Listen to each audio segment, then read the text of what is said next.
출애굽기 40장입니다. 출애굽기 40장 우리 한 절씩 교독하도록 하겠습니다.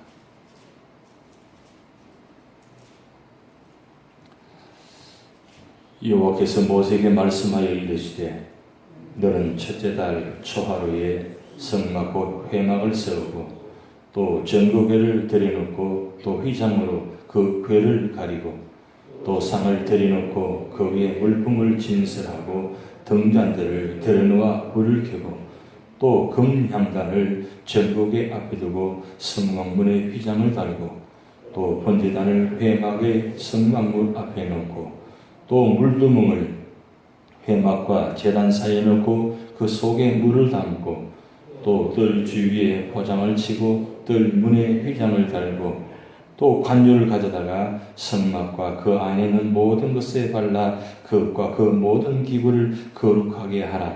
그것이 거룩하리라. 너는 또 번제단과 그 모든 기구에 발라 그 안을 거룩하게 하라.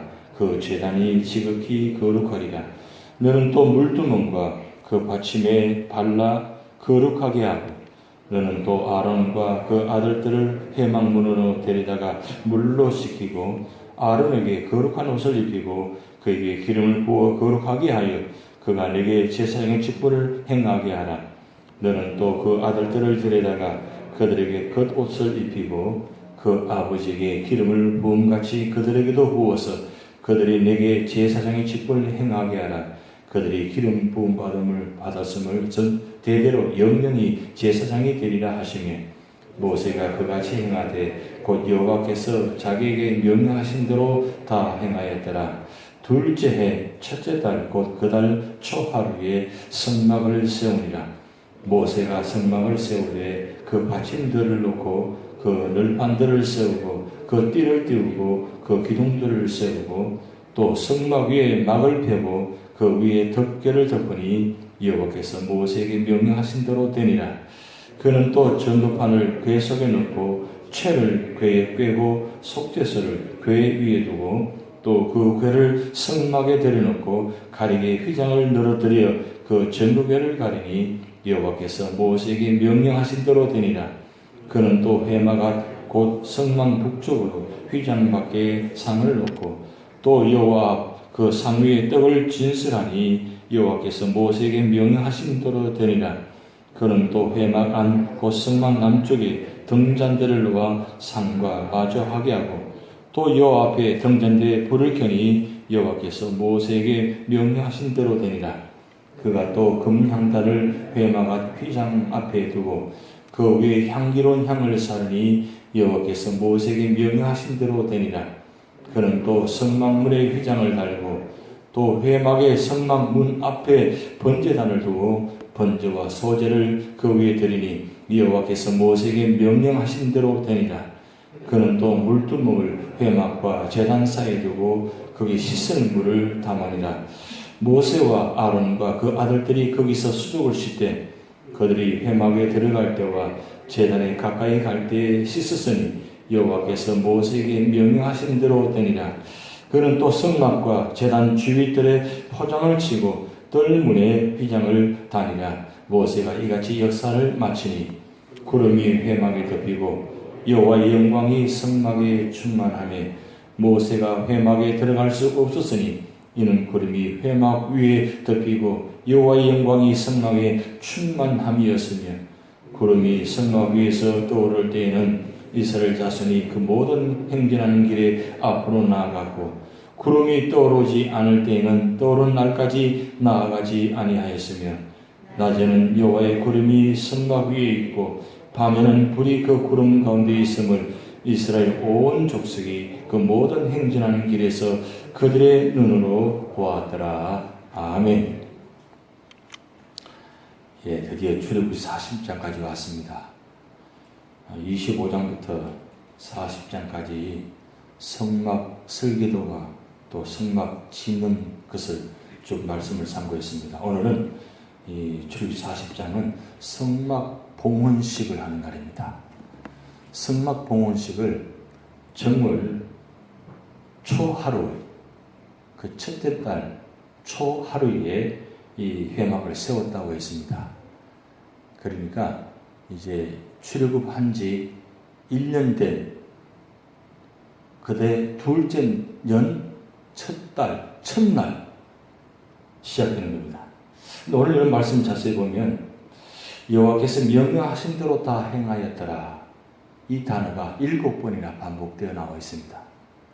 결국 하나님께서 성막을 설계하시고 또 하나님께서 성막을 세울 사람을 지명하시고 그리고 모든 이스라엘 백성들이 자원하여 예물을 드려가지고 하나님 방법대로 다 만드시고 그리고 만든 후에 오늘 성막 봉헌식을 하는데 여러분 말씀 보시는 대로 그 모든 성전 기구들을 자기 방법대로 놓지 않고 그것마저도 성막 기구들 위치까지도 오늘 정해 주셔가지고 하는 방법을 보고 있습니다. 철저하게 성막은 하나님 방법대로 이루어졌고 하나님 방법대로 세워졌고 하나님 방법대로 다 놓여졌습니다. 이게 무슨 뜻일 것 같습니까? 왜 이렇게까지 말씀하시는 겁니까? 결국 성막은 주인공은 하나님이십니다. 사람이 아니고 하나님이 성막의 주인이시고 성막에 거하시기 때문입니다. 그래서 철저히 하나님 방법대로 하나님 뜻대로 모든 것이 다 이루어졌다는 겁니다. 이 성막은 오늘날 교회입니다. 교회는 모든 것이 하나님 방법대로 하나님 뜻대로 이루어져야 그게 다 은혜롭게 이루어지는 것입니다. 그것이 사람 방법대로 사람 뜻대로 하게 되면 언제나 두고두고 화근이 되고 두고두고 어려움을 당하는 겁니다. 그래서 오늘 우리가 교회마다 이런 모습들을 볼 때마다 하나님께서 왜 출애굽기에 이 40장에 그 성막 기구 놓는 것마저도 이렇게 철저하게 다 말씀하시는가? 그것은 하나님 교회를 세우시고 하나님께서 거하시는 곳에는 반드시 하나님 뜻 안에서 이루어져야 그것이 온전히 이루어진다는 뜻입니다. 그래서 교회를 세울 때도 교회는 모든 것을 할 때마다 우리가 기도하면서 하나님 뜻이 무엇인가를 바라보면서 그 하나님 뜻을 가지고 그 진행할 때 그 교회가 온전해진다는 뜻입니다. 그런데 여기 보면 성막 기구를 다 만들고 난 후에 그냥 갖다 놓은 것이 아니고 관유를 다 발랐다 그랬어요. 복귀부터 해가지고 심지어 제사장의 옷까지 제사장까지 관유를 발랐습니다. 이 관유는 기름입니다. 가장 아름답고 귀하고 깨끗한 관유 기름을 바른 이유가 무엇입니까? 바로 그것은 구별되어졌다는 뜻입니다. 성전의 모든 기구들은 세상의 것입니다. 금과 은과 놋과 그 다음에 조각목 이 모든 기구들은 세상의 것입니다. 근데 세상의 것을 만들어 가지고 하나님의 성전 안에 들어왔을 때는 반드시 관유를 기름을 부어 발라 가지고 구별되게 하나님을 드렸다는 뜻이에요. 그것은 이 기름은 바로 성령의 상징인데 성령께서 역사하셔서 그래서 구별되게 만들어 주셨다. 그렇게 하는 거예요. 그러면 우리가 어떤 성전 안에 모든 일들이 이루어질 때 반드시 이 성령의 역사가 있어야 됩니다. 사람마저도 마찬가지. 그래서 우리가 신앙생활하고 하나님 예수 믿고 구원받은 사람을 뭐라고 부릅니까? 성도라고 부릅니다. 거룩한 성자에 길도자, 거룩한 길을 걸어가는 사람들입니다. 성도로 우리가 부르심 받았었어요. 그것은 우리가 부르심 받을 때, 구원받을 때 성령의 역사로 말미암아 우리가 세워봤는데 특별히 우리가 성령의 역사로 말미암아 내가 예수 그리스도를 구주로 영접하고 고백하게 되고 그 다음 그것은 내가 내적으로 구원받은 증거입니다. 근데 외적으로 구원받은 증거를 보여주는데 그게 바로 세례예요. 세례 받을 때에 성령의 기름 부으심 받는 겁니다. 물세를 받게 되는데 그때 성령 세례와 물 세례와 동시에 같이 받게 되는데 바로 그것이 바로 외적으로 이 사람은 세상 사람들과 다르게 구별된 존재로 세움받았다. 그리고 이 사람은 이제 하나님 사람이 외적으로 증거되었다. 공적인 자리, 선포되는 자리입니다. 그래서 우리는 구별되게 우리는 부르심 받은 겁니다. 성전하는 기구뿐만 아니라 그 제사장까지 이렇게 한 것은 바로 구별되게 살아가야 된다. 구별되게 들어야 된다. 그런 뜻이 있다는 것입니다. 그래서 우리가 신앙생활을 할 때 우리의 삶이 구별된 삶을 살아가셔야 됩니다. 그냥 구별된다는 건 무엇입니까? 세상과는 다르게 산다는 뜻인데 쉽게 말씀드리면 하나님의 말씀대로 살아가는 것이 구별되게 살아가는 것입니다. 하나님 말씀대로도 살아가기도 하고 세상적인 방법도 살아가고 다 함께는 우리는 할 수가 없습니다. 그러기에 성도는 구별되게 살아가야 되는데 바로 말씀대로 살아가는 것이 진정하게 구별되게 살아가는 사람들입니다. 그래서 오늘 말씀 들어보면 명령하신 대로 다 행하였더라 그렇게 기록되었습니다. 여러분 우리가 삶을 살아가면서 과연 나의 생각과 마음의 자세가 어떤 모습인가 우리가 다시 한번 생각해 보셔야 됩니다. 말씀 보긴 보는데 실제적으로 말씀 역사 현장 속에서 이루어지지 않은 것이 무엇입니까? 바로 구별되게 하지 않았기 때문입니다. 구별된다는 것은 철저하게 한 가지 중심으로 그리고 초지일관으로 끝까지 간다는 뜻이에요. 교회 안에서는 말씀 보고 기도하는데 삶의 현장 속에서는 말씀이 없습니다. 기도가 없습니다. 그럼 구별되게 살아가는 게 아니에요. 교회 안에만 이루어지는 거죠. 그런데 하나님은 오늘 우리 삶을 통해서 구별되게 살아간다는 것은 교회 안에서나 교회 밖에서나 언제나 다 똑같이 한결같아야 된다는 거예요. 신앙생활의 모습은 한결같아야 돼요. 교회 안의 모습이나 교회 밖의 모습이나 한결같은 모습. 그래서 언제나 구별되게 거룩한 모습으로 살아갈 때에 하나님은 그것을 구별되게 축복하신다는 거예요. 구별되게 세운 이유가 무엇입니까? 바로 하나님께서 임재한 뜻입니다. 구별되게 하는 이유는 하나님 임재를 체험하기 위해서 하나님 임재를 보여주시기 위해서 하는 것입니다. 그래서 오늘 본 말씀 보면 하나님은 그 상징적으로 회막을 세우고 봉헌식하는 마지막 순간에 하나님께서 영광으로 임재하셨다고 그랬어요. 그 임재 상징이 구름 기둥으로 보여주십니다. 언제나 어디서나 상징적으로 하나님께서 임재하는 장면을 보여주는 그것이 바로 멀리서 바라봐도 회막 위에 구름 기둥이 내려와서 구름을 덮여주셨어요. 그러면 이 시간에는 하나님께서 지금 임재하고 계신다. 그런 의미를 담겨 있는 거예요. 그 의미가 바로 십자가입니다. 오늘 말하면. 이 성막의 상징은 예수 그리스도의 십자가입니다. 십자가를 세운 이유는 바로 하나님께서 지금 임재하고 계신다는 예수 그리스도와 함께 계신다는 그런 상징적인 의미가 있습니다. 그러기에 우리는 교회를 바라볼 때마다 하나님께서 지금 임재하신다. 이 교회는 하나님께서 임재하신 곳이다. 그래서 그 안에 머무는 자는 하나님 임재를 체험한다. 그래서 성전에 들어올 때마다 하나님 임재를 체험한다는 느낌을 갖고 계셔야 돼요. 그리고 말씀과 기도와 찬양 가운데 한 말씀을 통해서 나의 임재를 체험하게 하시고 기도를 통해서 찬송을 통해서 임재를 체험하게 하십니다. 그것을 다른 말로 은혜 받고 있다는 그 뜻이에요. 은혜의 상징이 바로 구름기둥과 불기둥을 인도하시는 그 하나님의 역사예요. 그것이 바로 하나님 뜻을 보여주시는 상징입니다. 그래서 언제나 나는 성도로 살아간다는 것은 성도는 바로 하나님께서 임재하고 계시는 자리가 바로 성도의 삶의 자리고 구별된 삶의 자리입니다. 하나님이 임재하는 곳에는 언제나 은혜가 충만합니다. 그래서 요한복음 1장 14절 말씀 보면 말씀이 육신이 되어 우리 가운데 거하시니 그 영광을 보니 아버지 독생자의 영광이요 은혜와 진리가 충만하더라. 하나님이 임재하면 그것은 언제나 주님의 영광이 드러납니다. 오늘 본 말씀이 나타나 있잖아요.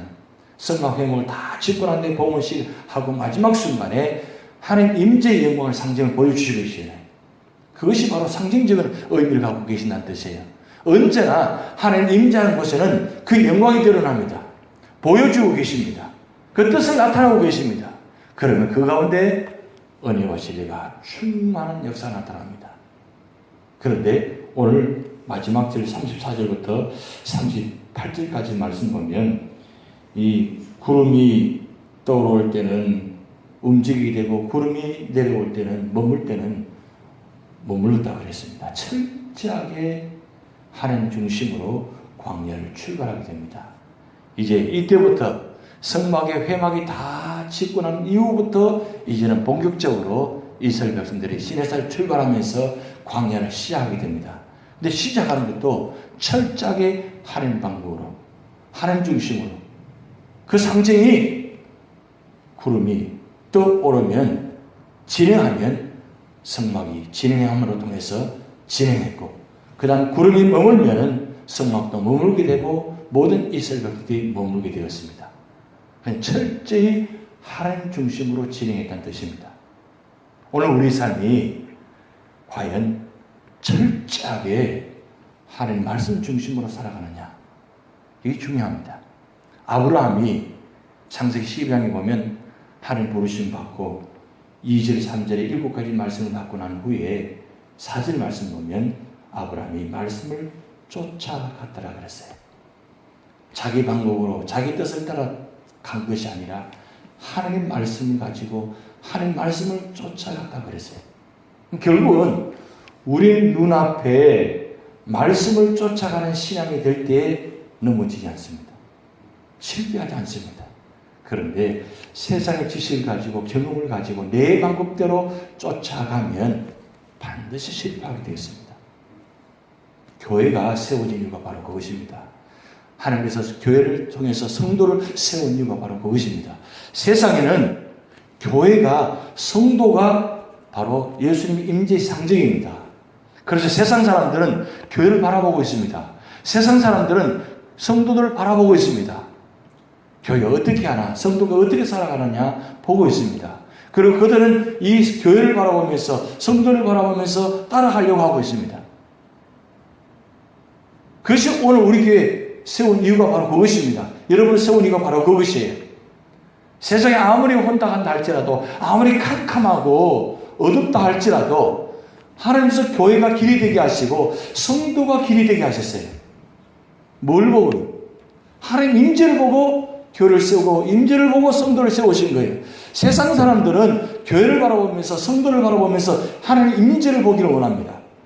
세상에 아무리 혼탁해도 교회만큼은, 성도만큼은 바로 정직하게 바로 하나님 뜻을 태워서 그래도 소금과 빛의 삶을 감당하기를 원합니다. 보여주기를 원합니다. 보기를 원합니다. 그리고 철저하게 하나님 중심으로 살아가는 걸 보기를 원합니다. 그것이 하나님 세우신 사명입니다. 왜 성막을 세우고 왜 그렇게 하는 것입니까? 이스라엘 백성들이 철저하게 하는 방법대로 준행하고 이동하고 머무르겠다는 거예요. 오늘 우리 삶도 바로 그것입니다. 철저하게 말씀 중심으로, 그리고 말씀에 세워져서 우리 발걸음 한 걸음 한 걸음이 손길 닿는 모든 것이 다 하나님 방법대로, 하나님 말씀대로 준행해 나갈 때에 하나님의 역사가 나타납니다. 근데 교회가, 성도가 하나님 말씀대로 하지 않으면 능력이 나타나지 않습니다. 교회가 능력이 나타나지 않고 성도가 능력이 없으면 세상에 아무 쓸모없는 그런 모습이 되어버립니다.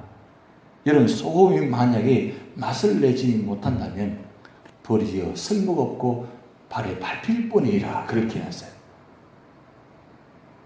왜?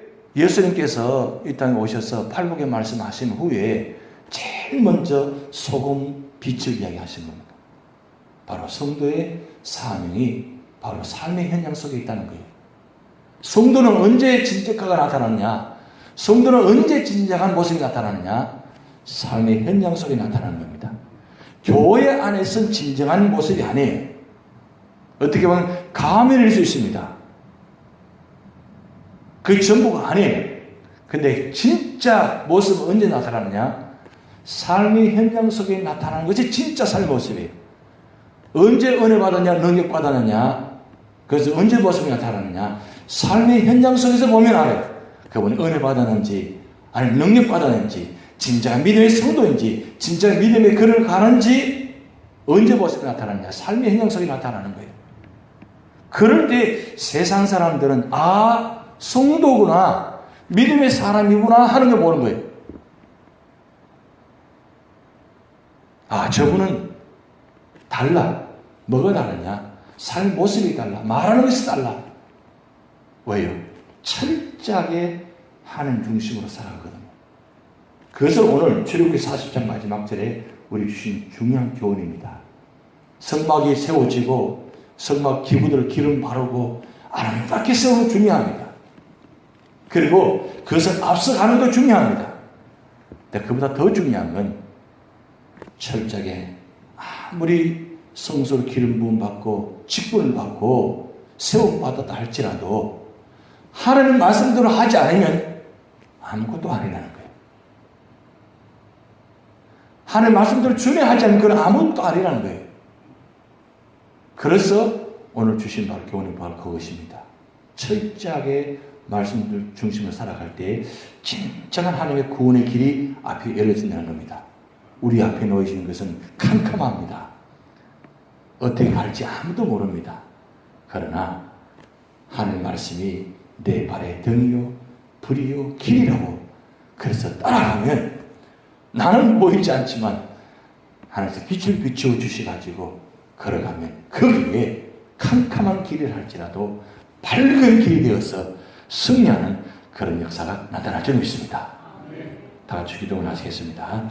하늘에 계신 우리 아버지여, 이름이 거룩히 여김받으시오며 나라의 마옵시며 뜻이 하늘에서 이루같이 땅에서 이루어지이다. 오늘날 우리에게 일용할 양식을 주옵시고 우리가 우리에게 죄진 자를 사하여 준 것 같이 우리 죄를 사하여 주옵시고 우리를 심에 들게 하지 마옵시고 다만하게 써 구하옵소서. 대개 나라와 권세와 영광이 아버지께 영원히 이사옵나이다.